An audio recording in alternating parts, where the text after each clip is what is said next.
قدیم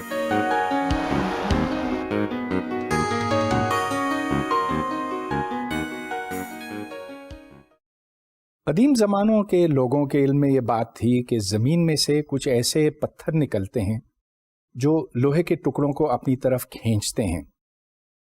کہتے ہیں کہ ایک چراوا تھا جس کا نام میگنس تھا اور اس کو یہ پتھر ملا، چنانچہ اس کے نام سے مقناطیس یا میگنٹ منسوب کیا گیا. اب شروع میں میگنٹس کو استعمال کیا گیا جہاز رانی کے واسطے، لیکن آج کے زمانے میں ان کے اتنے زیادہ مصرف ہیں کہ ہم تصور ہی نہیں کر سکتے کہ ان کے بغیر آج کی ٹیکنالوجی، آج کا زمانہ کس طرح سے ممکن ہو سکتا. میگنیٹزم آج ہمارے لیکچر کا موضوع ہے. اب میگنیٹزم کا استعمال ہر طرف ہمیں دکھائی دیتا ہے، یہاں تک کہ ایسی ٹرینیں بھی بنی ہیں جو پٹریوں کو چھوتی نہیں ہیں، ان سے ذرا اوپر رہتی ہیں، اس واسطے کہ ایک زبردست مقناطیسی قوت ان کو اوپر اٹھاتی ہے. پھر آپ نے پاکستان کے ہر شہر میں یہ دیکھا ہوگا کہ MRI کے اشتہار لگے ہوئے ہیں، میگنیٹک ریزوننس امیجنگ. MRI کے ذریعے سے جسم کے اعضاء، ایسے اعضاء جو بالکل اندر ہیں، ان کو چھوئے بغیر ہم ان کے بارے میں بہت سی معلومات حاصل کر سکتے ہیں. وہ اس لیے کہ ان اعضاء کے اندر جو سیلز ہیں، ان سیلز میں مقناطیسیت ہے. یہ ساری باتیں تو بعد کے لیے ہیں. اب ہم یہ جاننا چاہتے ہیں کہ ہمیں یہ کیسے معلوم ہو سکتا ہے کہ ایک جگہ پر مقناطیسی قوت موجود ہے. میرے سامنے کئی مختلف میگنٹس رکھے ہوئے ہیں. یہ بار میگنٹس کہلاتے ہیں. ان کے اوپر نشان لگے ہوئے ہیں، یہاں نارتھ اور ساؤتھ، جنوب اور شمال لکھا ہوا ہے. یہ ایک دوسرا میگنٹ ہے. اب آپ یہ دیکھ سکتے ہیں کہ ان کے درمیان کشش بھی ہے اور یہ ایک دوسرے کو دھکیلتے بھی ہیں. اگر میں نارتھ اور ساؤتھ کو یوں ملاؤں تو یہ ایک دوسرے کو اپنی طرف کھینچتے ہیں، لیکن اگر میں ان کے ساؤتھ پول اور ساؤتھ پول کو ملاؤں تو یہ ایک دوسرے کو دھکیلتے ہیں.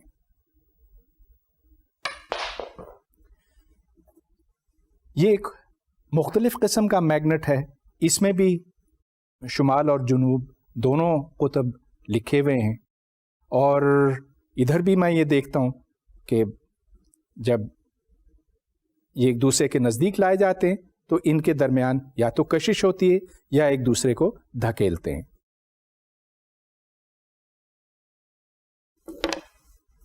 اب اگر ہم ان کے نزدیک لوہے کی کوئی سی بھی چیز لائیں تو وہ ان کو اپنی طرف کھینچے گی. تو یہ دیکھیے کہ میں اس کے ارد گرد کچھ لوہا چون یوں بکھیرتا ہوں،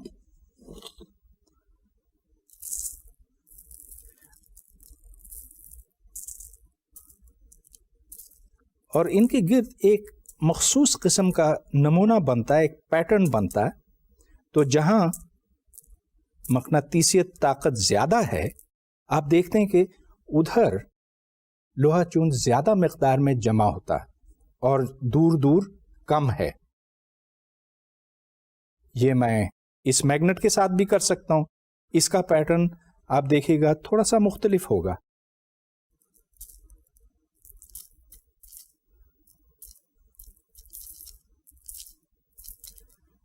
لیکن ادھر بھی آپ یہ دیکھ رہے ہیں کہ زیادہ لوہا چون اس جگہ پہ جمع ہوا جہاں شمالی اور جنوبی قطب ہیں. یہاں کچھ اور میگنٹس بھی ہیں. مثال کے طور پر یہ دو میگنٹس ہیں، اس کے اندر بھی ایک میگنٹ ہے، اور یہ اس طرح سے ڈیزائن کیا گیا کہ جب اس کو ٹھیک ایک جگہ پہ رکھا جاتا تو پھر یہ نہ اوپر اٹھتا ہے نہ نیچے گرتا ہے، اور اگر میں گھماؤں تو یہ مزے سے گھومتا چلا جائے گا. یہاں رگڑ بہت کم ہے تو یہ کافی دیر تک چلے گا. یہ کچھ اور مثالیں ہیں، یہ بھی آپ نے دیکھی ہوں گی، ان کے ساتھ آپ نے کھیل کھیلے ہوں گے. یہ دیکھیے، اور اگر ان کے اوپر میں تھوڑا سا یہ ڈالوں تو دیکھیں کہ یہ بھی. اب یہ ساری مثالیں بنتی ہیں کشش کی اور دھکیلنے کی. ان کا اندازہ لگانے کے لیے یہ قطب نما ہے کمپس. کمپس کی سمت اس طرف ہوتی ہے جہاں میگنیٹک فیلڈ ہے, اور اگر میں اس کے نزدیک کوئی دوسرا میگنیٹ لے کر آؤں تو دیکھیے یہ کس طرح سے اپنی سمت بدلتا ہے.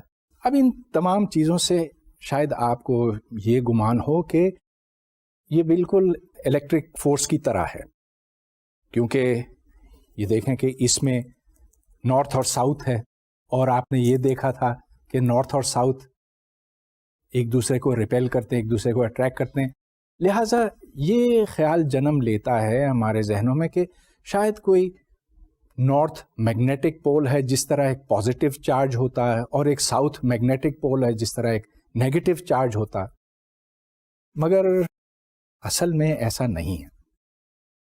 الیکٹروسٹیٹکس اور میگنیٹزم یا میگنیٹوسٹیٹکس اس سبجیکٹ کا نام ہے جہاں میگنیٹس کھڑے ہوتے ہیں, جہاں ان میں حرکت نہیں ہوتی اور میگنیٹک فیلڈ ٹھہرا ہوا ہوتا.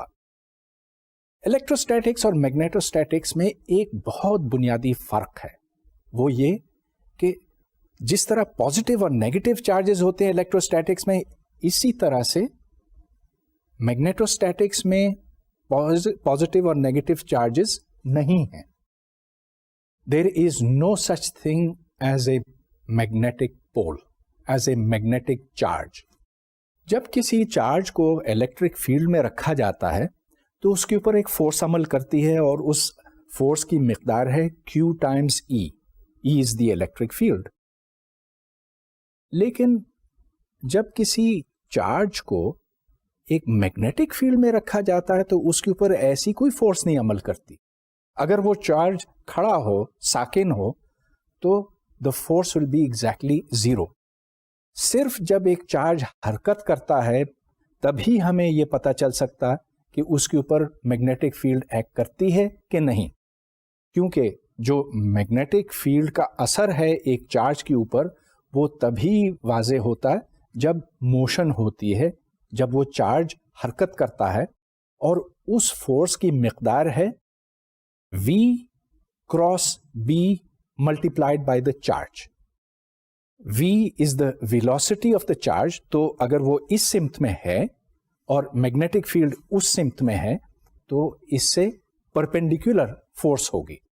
اس کے لیے ایک باقاعدہ رول ہے جو رائٹ ہینڈ رول کہلاتا ہے, اس کی میں وضاحت کرنا چاہوں گا. تو اپنا ہاتھ یوں, سیدھا ہاتھ یوں رکھیں. یہ انگلی اگر V کو ڈینوٹ کرتی ہے اور یہ B کا ڈائریکشن ہے تو فورس اس سمت میں ہے جہاں میرا انگوٹھا ہے. سو V cross B gives you F, اور اس کو چارج سے ملٹیپلائی کرنا ہوتا. This is called the right hand role.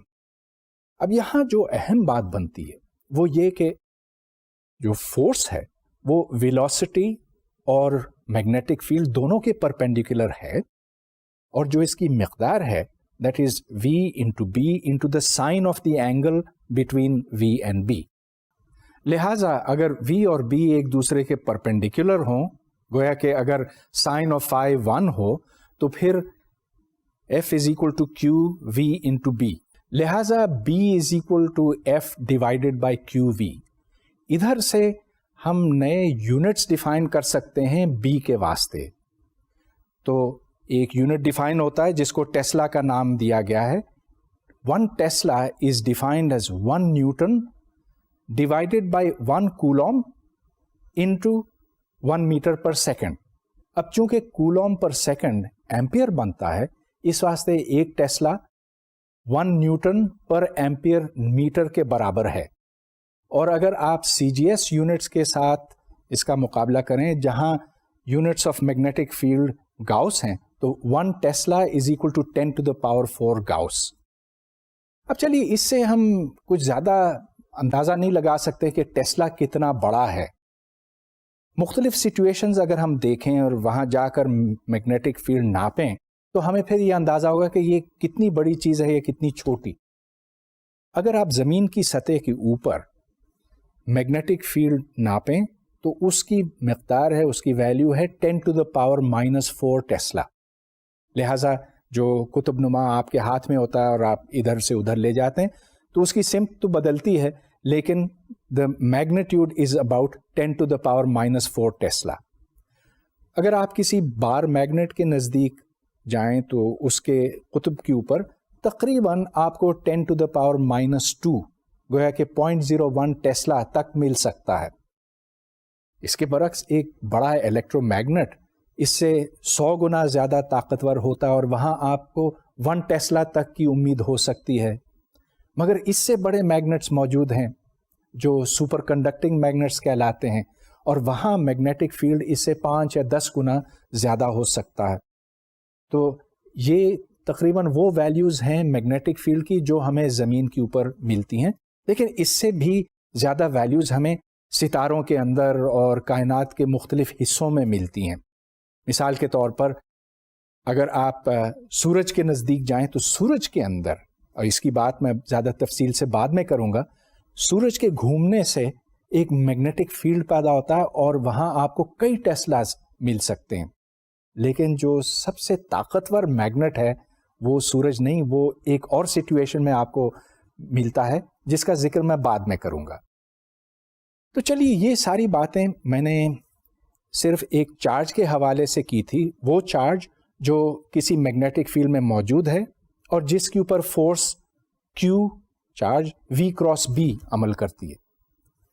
اگر اس کے ساتھ ساتھ ایک الیکٹرک فیلڈ بھی موجود ہو تو پھر فورس میں آپ کو الیکٹرک کمپوننٹ بھی شامل کرنا پڑتا ہے اور جو ٹوٹل فورس بنتی ہے اس کو لارنس فورس کہتے ہیں.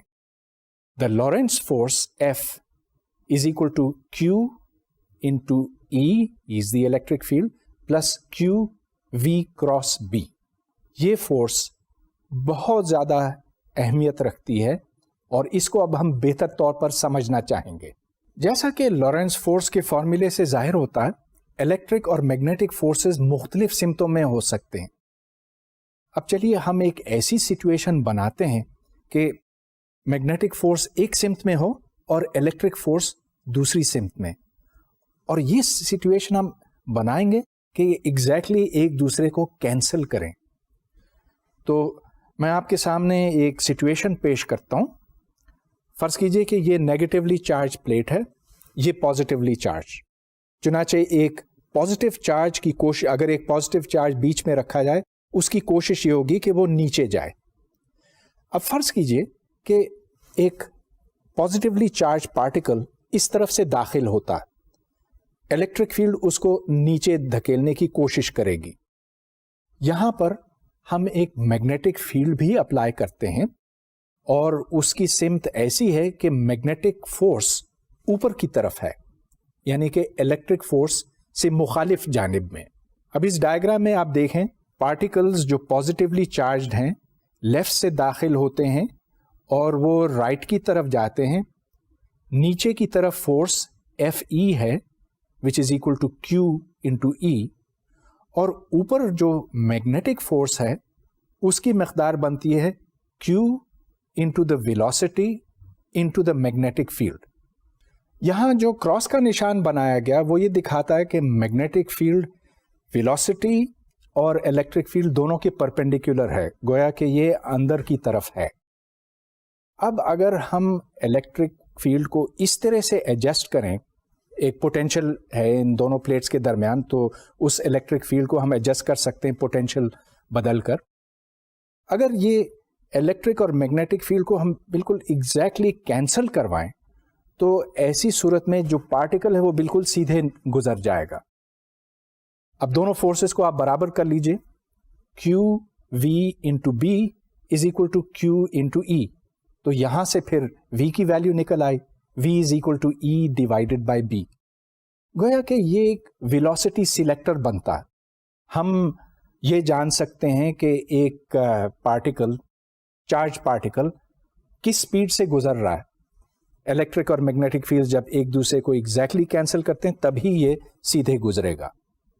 یہ ایک بڑی سادہ مشین ہے ویلوسٹی معلوم کرنے کے واسطے. دلچسپ بات یہ ہے کہ ایک میگنیٹک فورس چارج کے اوپر کوئی کام نہیں کرتی.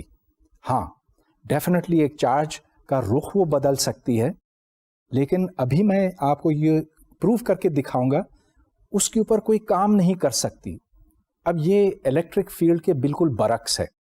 الیکٹرک فیلڈ کے لیے یہ ہوتا ہے کہ جب ایک الیکٹرک فیلڈ کسی چارج کو دھکیلتی ہے یا کھینچتی ہے تو کام کیا جاتا ہے، اس واسطے کہ کام کی مقدار ہے D W is equal to the force into the distance, اور یہاں پر ڈاٹ پروڈکٹ ہے ایف ڈاٹ ڈی ایکس.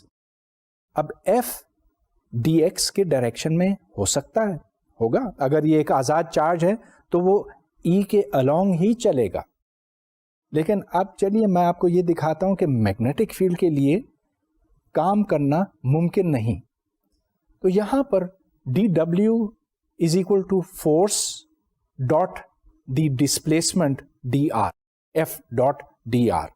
ادھر ایف کی قیمت لگائیے Q into V cross B, D R ویسے ہی رہے گا.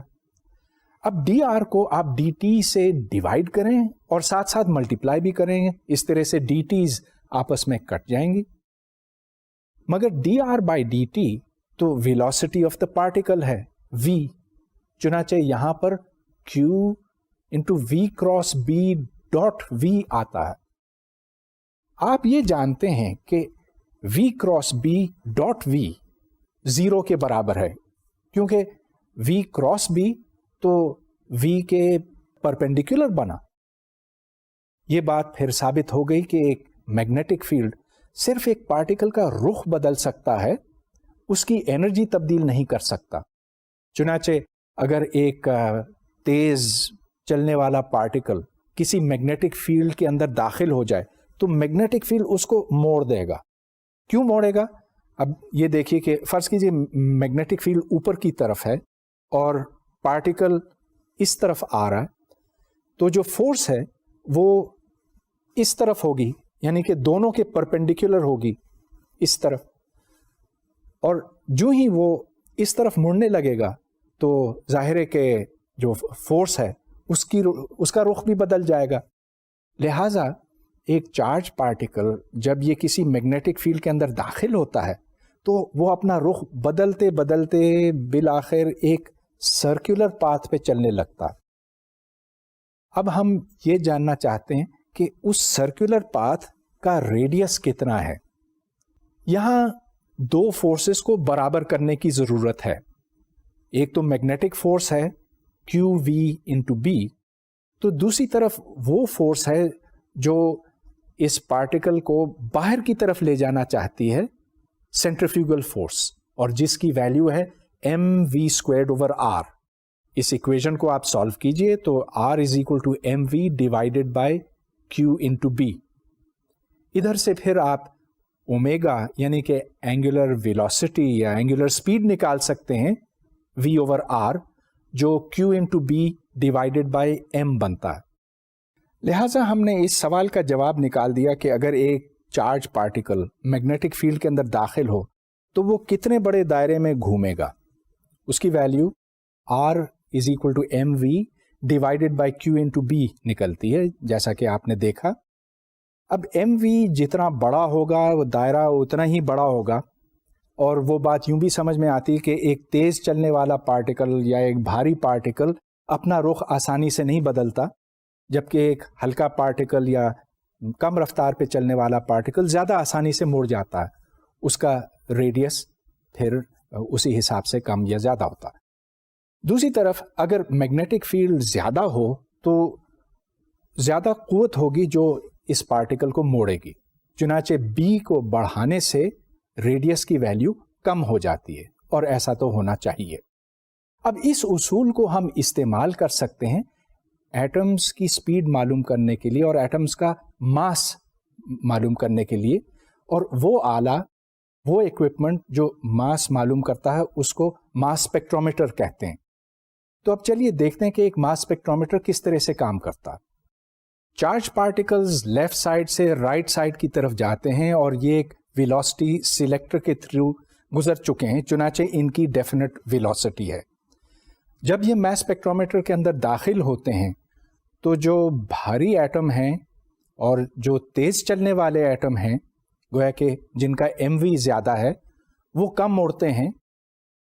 اس کے برعکس جن کا ایم وی کم ہے ان کا آر بھی کم ہے۔ لہذا ویلوسٹی چونکہ طے ہو چکی ہے تو یہاں ریڈیس ناپ کر ہم یہ جان سکتے ہیں کہ کسی ایٹم کا ماس کتنا ہے۔ اس ایکوپمنٹ سے اگر ہم لیتھیم اور سوڈیم اور اس طرح کے دوسرے ایٹمز، آکسیجن، لیڈ وغیرہ، یہ سب ایک بیم کے طور پر اندر داخل کریں تو یہ الگ الگ جگہوں پر پہنچیں گے۔ جہاں یہ پہنچتے ہیں ادھر سے ہم اس کا ریڈیس پتہ کرتے ہیں اور یوں ماس معلوم ہو جاتا ہے۔ تو یہ میگنیٹک فیلڈ کا بہت اہم استعمال ہے، مگر میگنیٹک فیلڈ صرف لیبارٹری میں نہیں، وہ کائنات میں ہر طرف ہیں۔ آپ زمین کی مثال لیجئے۔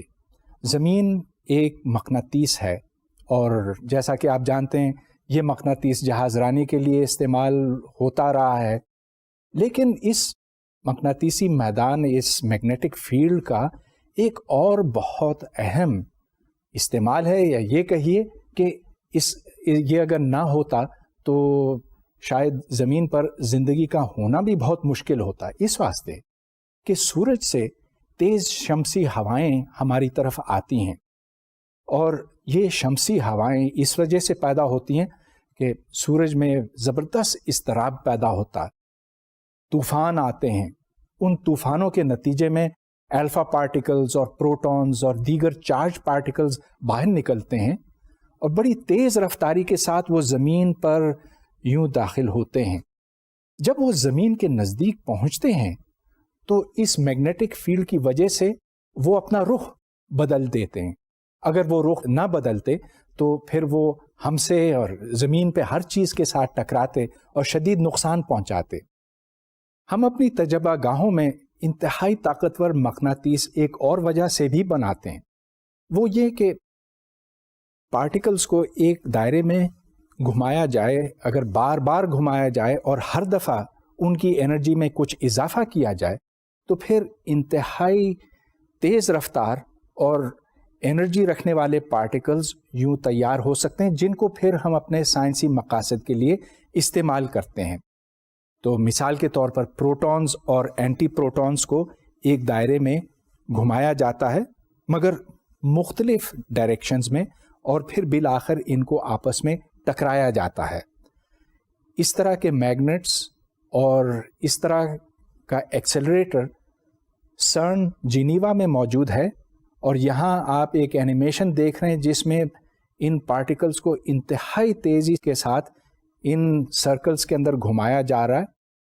جب یہ تقریباً روشنی کی رفتار پر پہنچتے ہیں تو پھر ان کو آپس میں ٹکرایا جاتا ہے، اور پھر ان سے جو مزید پارٹیکلز برآمد ہوتے ہیں ان کا مطالعہ کر کے ہم قدرت کے بنیادی قوانین تک پہنچتے ہیں۔ ابھی تک تو میں نے آپ کو یہ بتایا کہ اگر ایک سنگل چارج ہو اور وہ اس سمت چل رہا ہو تو اس کے اوپر کتنی فورس عمل کرتی ہے، اس کی مقدار ہے Q × V × B۔ لیکن اگر بہت سے چارجز ہوں اور وہ ایک ہی سمت جا رہے ہوں تو اس کو ہم کرنٹ کہتے ہیں۔ اور کرنٹ کتنا ہوتا ہے؟ Well it is the amount of charge that flows per second. ایک سیکنڈ میں جتنا چارج یہاں سے یہاں تک پہنچتا ہے اس کو ہم کرنٹ کہتے ہیں۔ اب ہم اس کرنٹ کے اوپر فورس کیلکولیٹ کرنا چاہتے ہیں، تو یہ دیکھیے کہ the force on n electrons is n times the force on one electron۔ چنانچہ F is equal to n into E V drift cross B۔ یاد رہے کہ یہ VD وہ ویلوسٹی ہے جو الیکٹرانز کی ہوتی ہے ایک تار کے اندر۔ آپ کو یاد ہوگا پچھلے لیکچر میں کہ میں نے آپ کو بتایا تھا کہ ایک الیکٹران بہت آہستگی کے ساتھ ایک جگہ سے دوسری جگہ پہنچتا، کیونکہ وہ کئی دفعہ ٹکریں کھاتا ہوا یہاں جاتے ہوئے کولیجنز کے بعد اس جگہ پر پہنچتا، اور جو اس کی ایوریج سپیڈ بنتی ہے اس کو میں نے ڈرفٹ ویلوسٹی کہا۔ لہذا ادھر